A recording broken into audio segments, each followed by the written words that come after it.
Hey everyone, everything about this video is not standard. Special guest, this is my husband Danny. He's popped in-ish, kind of, with the kids, but normally it would be Emily sitting here. It's also the completely wrong time of day, and I also have like 12 games in front of me, and we're not going to play any of them. So the thought was, all of my plans for today's live video just went awry, but I needed to do one because our game conference is coming up and I can't just let that slide. So I grabbed all the games that we played over the weekend, and Danny played, you actually played maybe half-ish of these with me. The kids played the other half. So I'm just going to hold them up and talk about them, and okay. It's going to be super exciting. But Tacta first. Actually, you know what? Before this, let's talk about your relationship to board games. You like them, but not as much as me, so I've kind of run them for you. Caveat. No. So I love strategy games for real. Where I see the value in cooperative games, I'm very competitive. It's not his jam. And it's not my jam. No. So, I truly love very good strategy games. And what I've ruined for you is that we always have to be learning new games. So I don't like learning 4 or 5 games every single night. Like, oops. Not all of those are going to be your favorite, but she does a very good job of explaining how to play them, and it makes it easier. You also, even if I've kind of ruined board games for you, you never have to read the rules. I never have to read the rules. That is the worst part. And so, high service here. Yeah, so yeah. I read all of these, so thanks for playing. Okay, Tacta. This one, we played just the two of us. One time. We thought we would really, really like it with more people. Absolutely. Really, honestly, stellar game for 2 people. Very strategic, but easy strategy. And then you find out who wins at the end. So you start with this card in the middle, and then everyone has their own deck of cards in their own color. You shuffle them, but then you can on each turn only use the top or the bottom card. And they all have these different like shapes and dots on them. And so all you have to do, so learning it is super easy, is you have to fit one of your cards onto the board somewhere exactly. So like this would fit here. And you want your points to show. So you want to create something where like they can't cover your 2 points. Cover it. So like you want those 2 points. If I did this, my 1 would be safe. Nobody can get in there and cover it. Because you can't go on top. This 3 would be vulnerable. Yeah. So then we're just building out. And if he on his next turn had something on an end that could just cover it up like this, bam, my 3 points are gone. Excellent, easy play, quick strategy game. But I can't wait to play with like 4 people. With a bunch of people. For sure, because it's going to get more intense. But I think this is like one of the most approachable, but makes you think. I mean, I'm really excited about this game. Look at this box. I mean, it's good art and is. everything. It's really made well, and it's easy to travel with. It's super easy. So this, while I think this game I'm going to show next, we actually liked more. This could get played more just from the fact that we can like take it places. It's just an easy game. We can teach anyone to play it. Almost anyone. I feel like, Okay, this was the favorite, right? Of the games that we played together was Hutan. Hutan. So Hutan, if you played Aqua last year, this is like Aqua's sibling, but I like it better. I did not play Aqua. Yes, you If I did, I don't remember it. But this was real easy to learn as well. I pretty much played for you. And so like Aqua, I think I won this too first time. No. Oh, Hutan. Yes, I thought you meant Aqua. Yeah, Emily won Aqua. Hutan artwork all over the board, all over the box, all over the board, which is awesome. A second selling point, I put this in the story. There's box organization, and it even shows you in the bottom where to put all of the pieces. He beat me by 3 points, and I'll talk about this too. So it's a W, baby. So all you do, everyone sets up their 4 pieces in the same way to match each other. So your board could be different each time you play. It tells you how to play for your first game, how it recommends, but everyone's is the same. And then what you do is on each turn, so you're going to take all of these flower cards and keep the number that's appropriate to the number of players playing, which even if you have the max number is not all of them. So this is why I lost. I think you agree.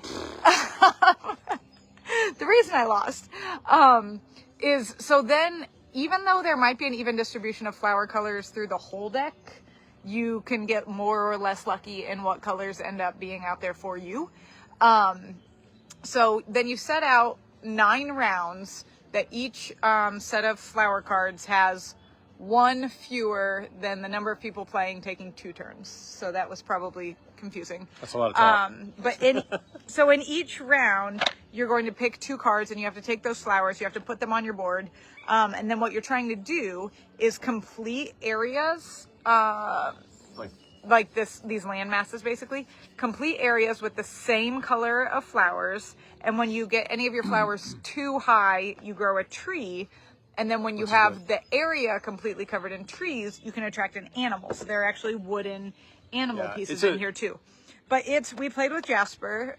He was in a terrible mood. He was like, and he played well. Super hungry, and he still like pulled it together and got it. So I think it's very approachable, but a really good level of strategy. Courtney and Micah loved this one too. Easy to learn, and it's, so this is so the game. Fun. Well, and Harmonies, but like Harmonies is my favorite. But this game I would pitch to most people. Harmonies I don't know is for everyone. Hutan, super good. Okay, I'll go to one that you didn't play next. Frog Hopkins. Emily and I kind of pulled this out and played it in one video before. Veda and I actually played it all the way through. You like checkers more than me, so you would have actually liked this more, I think, than me. Checkers? We've played checkers? No, not with each other. I've just heard you say I haven't played checkers since 1867. Yeah, you were 20 years old. No, he's older than me, if no one noticed. So this, you have said things like, I like checkers. I've never spoken those words. So in this game, it's kind of like checkers, but that not humoring me. I don't love checkers. You don't set up anything to start. And you have your own set of frogs. And on each turn, you add a frog to the board. But what you're trying to do is each turn you're choosing, am I adding a frog or am I jumping my frog? Because jumping your own frogs is what scores you dragonflies, and the first to 20 wins. You can play with up to 4 players. It was really pretty cute. I mean, I beat Veda. She's 7. So, she's a very good strategy player. But she is a very good strategy player. She is a budding strategy player. And she really enjoyed it. I liked it way more than I thought. And the artwork is just so cute that I can't deny it. So this one I'm also a fan of. So if you have games all around your house like we do, it helps if they look nice. It does. Because they're, out everywhere. Okay, Hurry Up Chicken Butt. This one is great. I didn't know this one. We've already sold 1 million of these, but this was the first that I had played it. So first, it's from the Exploding Kittens people. So if you like their games, you'll like these. Hurry Up Chicken Butt. Okay, so it's like Hot Potato. If I push this button, it's gonna start clucking. That's hilarious. So, before you start the game, like as a parent, you're gonna put out 1 card of each color. And they're all going to have a different action. So for the whole game, you only have 1 blue card. So blue would be go around everyone, the circle, kind of Duck, Duck, Goose style, walking backwards. And that's always going to be what blue is. And then green might be do it 5 times, clap with your feet. And then if purple is give the chicken a new name, we had that one. And then we also have this, it has a name, but it's like Go Wild Chicken Butt or something that you put somewhere else. So if you get that color, you have to run to it and touch it and get back. So you're just playing like, see, it's still clucking. You're playing like Hot Potato, passing it around. Oh no, it's blue. I have to go around everyone walking backwards. And so long as I pass it to the next nest before it goes off, then I have not lost. Whoever goes off on the person who went before them wins. My kids actually, given that they play a lot of strategy games, they considered this kind of a high-stress game, which was funny. So one of them wanted to play it again and another didn't. But it was very fun, and I'm always glad when I can for sure stand by a game that like a lot of you have already bought. But now I can definitely recommend it, and I don't know how much longer it's going to be clucking. Okay, we'll go back to a game that you played. I was trying to see if I could stream this on my side. Probably. Okay. I don't know how to do that. So, Tug. Good. Very fun game. Tug. Played with another couple. We played with another couple. We had a super Very fun time. much like Skosh, if you've ever played Skosh. This one, so what you're doing is you're in 2 teams, and you have a card that has a category, and you answer 5 questions, yes or no, on that category. So, like, if the category is, if I can get to one, you have your yes and no cards. Are these animals rodents? Okay, well, this first one's pretty easy. turkeys. And then each team, That 3, is 2, way, 1. That is way easier than the cards we played. It's always easier than what you got. So then if everyone says no, nothing happens. But this tug of war is in here in the box, and we have end zones that we're moving it back and forth, and you want to get it into your end first to win by getting things right when the other team doesn't. And then each round that it progresses, like in round 2, it's worth 2 tugs. In round 3, it's worth 3. But then this super fun rule is actually how we won, being me and Carissa. We were one step away from winning, and they went all the way. It was the other awesome. way. So if it gets into your end zone, then the other team, if they can answer the entire next card correctly, it moves 1 out of your end zone. So you just barely get saved. Ridiculous. So we answered sports questions. Hey, yep. I know. All 5 of them right. Yeah. I loved how Chris at then was like, sorry guys, we just know too much about sports. I know. So we answered 5 sports Salt questions in the correctly. But we were on round 5. So then on the next card, we got 2 right that you guys didn't. We got it into our end zone, and you guys did terrible. And they actually made us feel like maybe we got them all, and we're like 2 out of 5. They were answering 5, and they were missing them all, and we were like, ooh. Yeah. It's so much fun. It was very fun.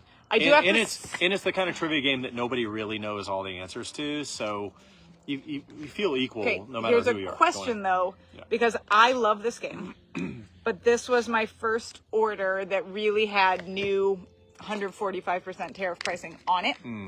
And so I had a very hard time. Had the old pricing, this is a $25 game. I make the full margin that I need to make to support my business.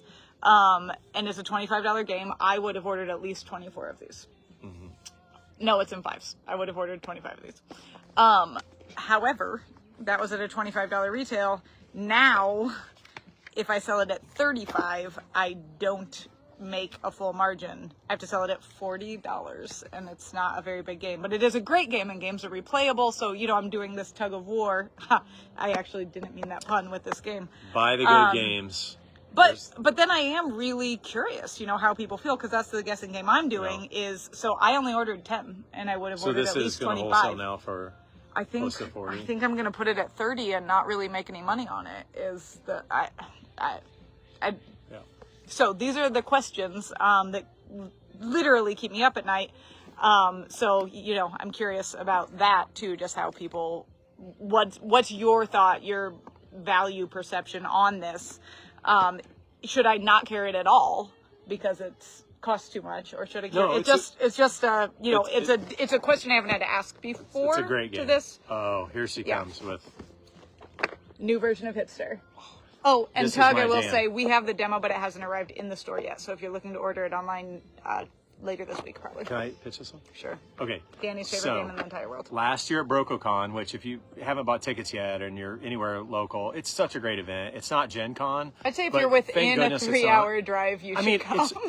It's so much fun and like it's so family oriented all day long. And every one of these games plus another 95 are there. But you don't have to read the rules. You get to learn all these games in like 5 minutes or less, and you pass around. Then you can pull them aside and you can buy them and take them home. And then there's an adult night Saturday night at 7. Where you had the whole crowd singing. And with this game. I took this game. I sold every copy, and everyone votes for like the favorite game.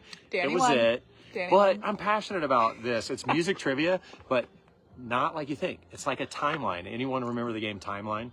Where you put events in a certain timeline. So you're going to start with a card that has a band name and a song and a year. So like if I started with Backstreet Boys 1999 and a song, my next card I'm going to have to put before or after 1999, regardless of if I know the title and artist. Yeah, so the cards are upside down and you use Spotify. Listening to it, You know, you're hearing it on a speaker. You're turning it up, it's so much fun.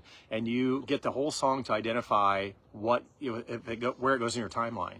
And other people, if they don't agree, which often happens, they can say Hitster, and they can put their little token in the spot where it goes. And if they're right and you're wrong, they steal your card. And the first 1 to 10 in that timeline wins this game.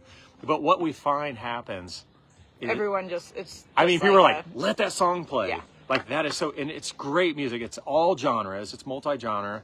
The original one was 1923 to 2023, and this is the Guilty Pleasures one, which we found coming out soon. This is another pre-release that we'll have there. Yeah. Tell everyone about the result. How did this game go? Who won? I don't remember. So It was guilty pleasures I'm a is my strong music. trivia player, and I like music. But I think I have so much fun at this game that I really. But I can be like, call me maybe Carly Rae Jepsen. I got that. I mean, it's so much fun because it's multi-genre, and anyone can play this game, and unless they're just way too young, honestly, and they haven't experienced music. But you instantly think, where was I during that time? And that's how you get it. And we found certain people are way better. We than have the others. regular version in the store, or the original version in the store right now. This will come out later. So I'd say between the two, if you don't have either one, it doesn't really matter. The first one's not as hard. This one's tougher. Well, like Elena's, depends who you're asking. Elena's family has played through the entire first game multiple times over, so like they're just ready for new content. Yeah. And this is a game that like you get into this and you really love it. I mean, think tell how many songs are there out there? There's country, there's rock. You could do genre specific if you're a big country fan. Like, okay, and here's Hillary.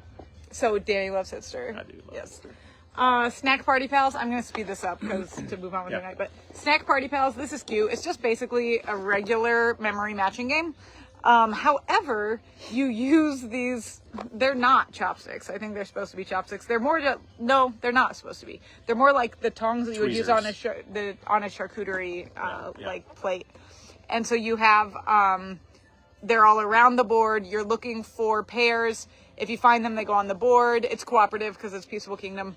But if you find a stinky cheese, it goes on the stinky cheese wheel. And you just want to find all the matches before the stinky cheese wheel. And then there are these great big pretty cards that are just ways to arrange them. Honestly, Veda would just sit and do this without playing the first part of the game. To put them on here in different. So this is almost like a game or an activity in itself. I'm upside down. And so I thought my 7 and 8 year olds were going to be pretty bored with this, and they weren't. The tweezers were great fine motor. They really enjoyed that. Giant Spot It, Allison, you said, and I am glad that we're all getting on the same page now because I was in the same boat. Giant Spot It is not just very large spot it. You do it like an active game with your body. So it gives you like 4 different ways to play where you have these huge spot it boards set out all the way around. And then you're trying to match what's at your feet with the one in front of it. To find, if you've never played Spot It, you're looking for every card has one thing in common with every other card. So on these two, it's the lock. So if I spotted that, I would say the lock, and depending how we were playing, I would move. I think I'm going to do it adult game night. Steph suggested this as adult game night because it would be very funny. The one where you're in a circle and everyone starts equally spaced out, going the same direction, and whenever you catch up to someone, they're out. Oh, and so, and so you're all moving around the circle. That and is a very interesting spin. I'm down for that. So that will be fun. But Hillary is unbeatable in fast picking games. Oh my gosh. Dizzy Duckies is adorable. It's 18 months plus. It has 3 different ways to play to go from 18 months to 3. Some use these eggs and their feelings. Some use the ducks. Sometimes you spin the board, sometimes you don't, but you have like things under here that you're trying to match and you spin. It's adorable. It's just a little kid game that's super cute. I don't think it's one that you're going to hate playing as a parent because it's over really quickly. And so it's adorable. Like I said, 3 methods of play. That's nice too, that you can do it at 18 months, 2 and 3. This one we have. I don't know this. Like, this seems like this would be right up my alley. Here. What, you played this? Too much info? Yes. When Ryan wore the hat and then I wore the hat, I won. It's a trend. Oh my gosh. Danny, you were there. You 100%. Ryan had to wear it. I didn't. Okay. Okay. So in this game, what you do is on your turn, you draw one of these cards. You're either playing the white side or the blue side. If we were playing white, I'm now choosing, am I going to describe Apple, Dragonfly, Car, Usain Bolt, or Sister Act? And then you have a card out here that shows the scoring for how many people you're playing with. So we were playing with 4. You don't want them all to get it, and you don't want no one to get it. You want like 2. Right. So with 4 people, the maximum points you could score was to get 2 people to guess what you're describing. But if 3 people described it, you get 0 points, and you have to wear the hat that says, I said too much. I'm curious. I want to know people's actual guess on this. So when I had to wear the hat, what I said was, I like it frozen it's a vegetable that I like frozen and I don't like canned. Peas. Right, but I knew he would know it, but I had never said that out loud to Ryan and Carissa, and they all said it, and so I said too much. But if you're on other people's turn, if you guess correctly, you get 2 points every time, and I guessed every single word the entire way through, so even though I had to wear the hat, I still won. But we played 2 rounds through that. We would have played it longer, except that you were dying to get to Hitster, so... but I put Hitster at the end of the games we were playing with friends, as like his encouragement. It was like, you have to play all these other games so that you can play Hitster. And then last but not least, giant Feed the Woozle. It's like Feed the Woozle, but it's giant. Let me just show you how big this spoon is. It is so fun. Everything's more fun when it's huge. So giant spoon, giant dice, giant things to feed. This is another Peaceable Kingdom game. So Peaceable Kingdom games are always cooperative. And they make the pitch for cooperative games that Danny doesn't buy. No, I'm joking. They make the pitch for cooperative games in all of their games. I just don't like to do it. But especially with little kids. And so in Feed the Woozle, it's another one that has multiple levels of play for how old or young your kids are. And so with my kids, given that this was 3+, we were playing at the hardest. We'd roll the dice. It would say you had to put 2 snacks on the spoon. My kids had to close their eyes, and we rolled the dice of how you had to do it. So they would have to like bunny hop with their eyes shut to put 3 snacks in the Woozle's mouth. Anything you got in counted toward the 12 that you were trying to feed it before the end. So that was what? 1, 2, 3, 4, 5, 6, 7, 8, 9, 10, 11. And we are actually not keeping pace. So tomorrow we played no games tonight. We have to learn a lot tomorrow. Hey, should we post the link to BroCoCon in the comments? Yeah, I'll put it in the comments. Put it in the comments. But yeah, if you want to see your kids like in an atmosphere where there are no phones. Yeah, that's the other pitch for BroCoCon is a neighbor I grew up with. She brought her teenagers that I babysat as babies one of the early years, and she tricked them. She said, we're going to a game conference, and they thought it was video games. Yeah. And she was like, I don't know. We'll find out when we get there. And they were so mad when they got there. They were like, this isn't video games. You knew the whole time. And she was like, well, but we're here, so we're going to play them. So they played games for the whole day. She said she'd never seen them like quite so super engaged. And she was letting them each pick out one game at the end. And they stood there for like 30 minutes trying to pick their one because they each wanted like 6. And also, you know, you're never too old to play. And the adult game night is so much fun. That's what your favorite. Great date night. Just, you know. But it's a different format. The daytime event, we have everyone set up with the games. We have over 100 games there that people are ready to teach you on the spot. The evening time, we only sell 70 tickets because it gets too loud otherwise. It's so much fun. So then we put you in, it might be 10 groups of 7 this time. I might have a lot of games. But usually we put you in 7 groups of 10. And you play a game that's quick to learn for 7 minutes, and then the bell dings, or I play a piano horn, and then you move to the next table and you start over and you play a new game for like 7 minutes and then move to the next one. So you do our speed gaming and you learn 8 games super quickly. And we bring in a bar. Yep, so there's a cash bar there. You get a drink ticket with your ticket. It's at the Brown County Inn. So we have this huge room and people go back and forth to get food. Like, it's so comfortable and fun, and we have to chase people out of there by midnight. The only one in this stack that'll be in that is maybe Giant Spotted, but otherwise, like 3 of them have adult content, so they're there during the daytime. Yeah. But we put them like with a red tablecloth and in their own area, so this is not for children. But it's a very fun. It's so much fun. Yeah. Once a year. Okay, so if you just tuned in, scroll back to the beginning to watch Danny's first ever like fully present in it live video. You know what? What? I want to do this again. Oh, okay. If you'll let me. We'll see. I'll see. All right. Can we watch it back and see? I've got to see like if people liked it or not. Nobody's commented. I don't know what that means. If you'd like to see me once in a while and see what else her life is about, you know, I would love to do this again. Thanks. Yes, you're welcome back. Okay. Tomorrow I'll do like a regular live video. Maybe. I hope. I don't know. Okay. Bye, guys.